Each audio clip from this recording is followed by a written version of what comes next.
Welcome to a fast-growing corridor in the Mumbai metropolitan region. Mumra on one side, Shil Road on the other. Strong connectivity already in place. Strategically located on the upcoming Airoli-Mulund Link Road, this project is set to rise with the city's next big growth wave. From here, you're directly connected to Mumra MM Valley, Shilphata and Diva. Presenting Sahyadri Homes, spacious 1 and 2 BHK homes crafted for modern living. Just 2 minutes from Shilphata Junction and around 25 minutes to Navi Mumbai International Airport. Schools, hospitals, malls and stations, all within easy reach. Sahyadri Homes, where comfort meets growth. For more information, please contact on the numbers given below. साहर शेख और यूनुस शेख के कैसा हराया से कैसे उड़ाया कैसे भगाया के पीछे के कौन है सूत्रधार, जानिए उनका पूरा इतिहास।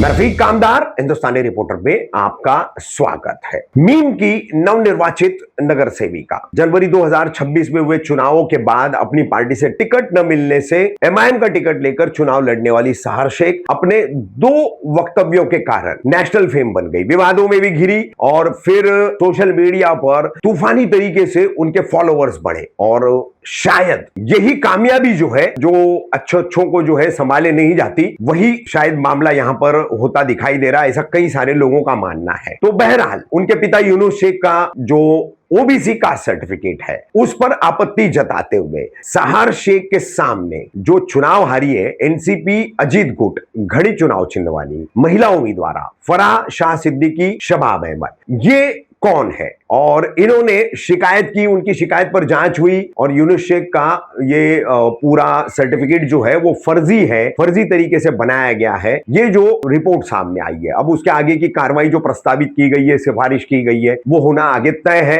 उसमें मामला क्या मोड़ लेगा, किस तरीके की कार्रवाई होगी, आपराधिक मामला दर्ज होगा और फिर आगे और क्या मामला मोड़ लेगा, ये तो आने वाला वक्त बताएगा। लेकिन कौन है इसके पीछे का असल सूत्रधार? तो आइए आज की हम इस वीडियो की खबर में जो है आपको उसका पूरा ताना बाना, उसका पूरा लेखा जोखा, उसका पूरा इतिहास बताते हैं कि इसके पीछे के सूत्रधार कौन है। तो फिर एक बार हम आपको दोहराते हुए यहां बताएंगे कि 2026 जनवरी के मनपा चुनाव में प्रभाग 30 में ओबीसी सीट महिलाओं के लिए जो रिजर्व थी उस पर साहर शेख के सामने एनसीपी अजीत गुट की फराह शाह सिद्दीकी शबाब अहमद, इन्होंने चुनाव लड़ा था। कौन है फराह शाह? सबसे पहले उनकी तस्वीर देख लीजिए, क्योंकि अब तक के ये लगभग 2 से 3 चुनाव लड़ चुकी है और 2 से 3 चुनाव लड़ने के बावजूद वो मीडिया के सामने या कैमरों पर बेहद कम आई है। तो आपने देखा फराह शाह को, जिनकी शिकायत पर यह पूरा मामला उभरा है, मगर फराह शाह कहने के लिए शिकायत करता है। इस शिकायत के पीछे है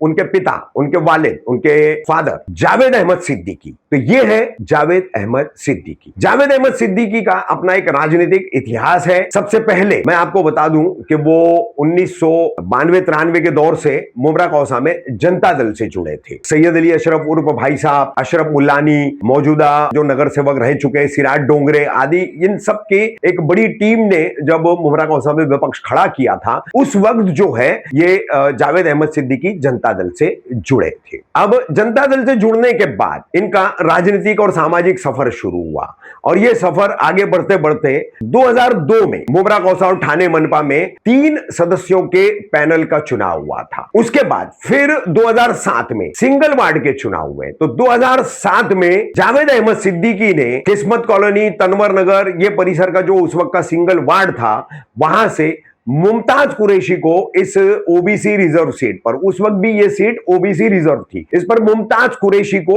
चुनाव लड़वाया था। फिर चुनाव जीतने के बाद मुमताज कुरैशी के सामने अनीता कीने चुनाव लड़ी थी, राजन कीने की पत्नी, और वो बुरी तरह से हार गई थी। तो मुमताज कुरैशी को चुनाव जिताने के बाद इनमें कुछ अरसे बाद, कुछ महीनों बाद अनबन हो गई, राहें अलग हुई। तो फिर जावेद सिद्दीकी ने उनका ओबीसी सर्टिफिकेट किस तरह से फर्जी है उसकी शिकायत करके उसके सारे कागजात तहसीलदार, एसडीएम और जिलाधिकारी के सामने रखवा करके, कास्ट स्क्रूटनी कमेटी के सामने रख करके उनका वो जाति प्रमाण पत्र निरस्त कराया था, जिसके चलते लगभग 2008 के एंड आखिर में और 9 की शायद शुरुआत में मुमताज कुरैशी का नगर सेवक पद भी निरस्त कर दिया गया था। तो इस तरह से जावेद अहमद सिद्दीकी ने उस वक्त फर्जी ओबीसी सर्टिफिकेट पर जीती गई इस पहले नगर सेविका को फर्जी प्रमाण पत्र के आधार पर निरस्त करवाया। ये हो गई 2007 की बात। और 2007 के चुनाव में जीतने के बाद 2008-9 के शुरुआत में फिर 2009 में उपचुनाव हुआ।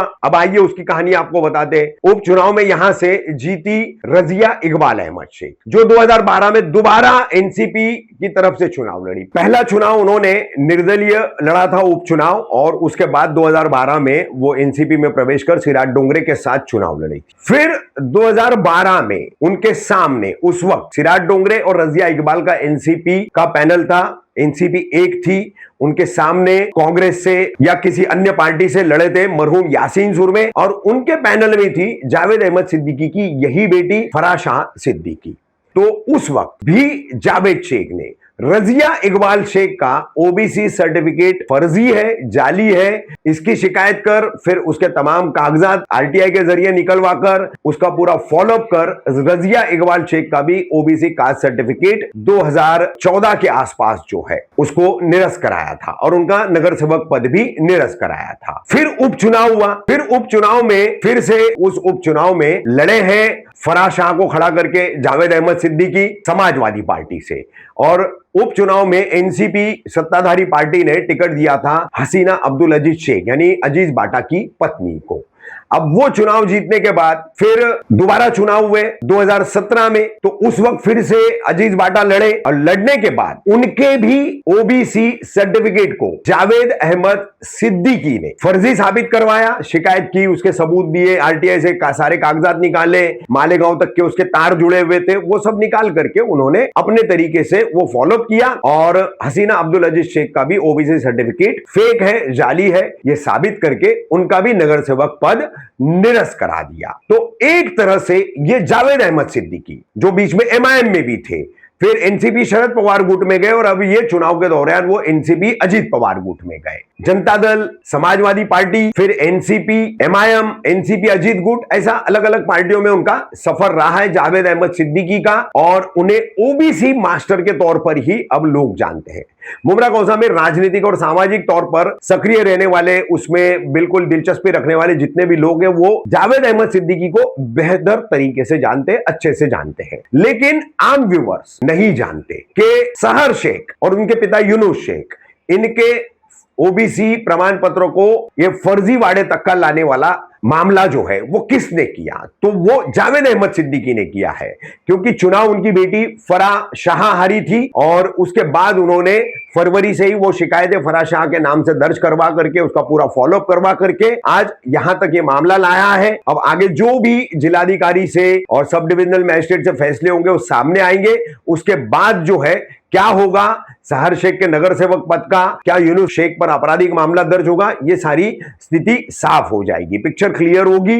और तकनीकी तौर पर जो हम आपको बता दें कि जो तहसीलदार के फाइंडिंग्स है वो काफी स्ट्रांग है, बहुत मजबूत है, तो कैसे ये मामला रुख लेगा उसका अंदाजा तो आता है, लेकिन निश्चित और ठोस तरीके से इस पर कुछ कहा नहीं जा सकता। तो ओबीसी मास्टर जावेद अहमद सिद्दीकी 2007 में पहली विकेट मुमताज कुरैशी, 2012 के चुनाव के बाद दूसरी विकेट रजिया इकबाल शेख की, फिर 2017 के चुनाव के बाद तीसरी विकेट हसीना अब्दुल अजीज शेख की, अब चौथी विकेट सहर शेख की। तो ये है जावेद अहमद सिद्दीकी जो कैसा हराया से कैसा उड़ाया, कैसे भगाया, कैसे गायब किया, वगैरह वगैरह, जो भी स्लोगन लोग बना रहे अपने तरह से, शीर्षक है या कैप्शन है या टैगलाइन है, जो भी कह ले वो दे रहे हैं, उसके पीछे के ये असल सूत्रधार है जावेद अहमद सिद्दीकी, जिनका ओबीसी मास्टरी होने का और अब तक के कितने नगर सेविकाओं के पद जो है वो इसी सीट से निरस्त करा चुके हैं, उसकी ये जानकारी।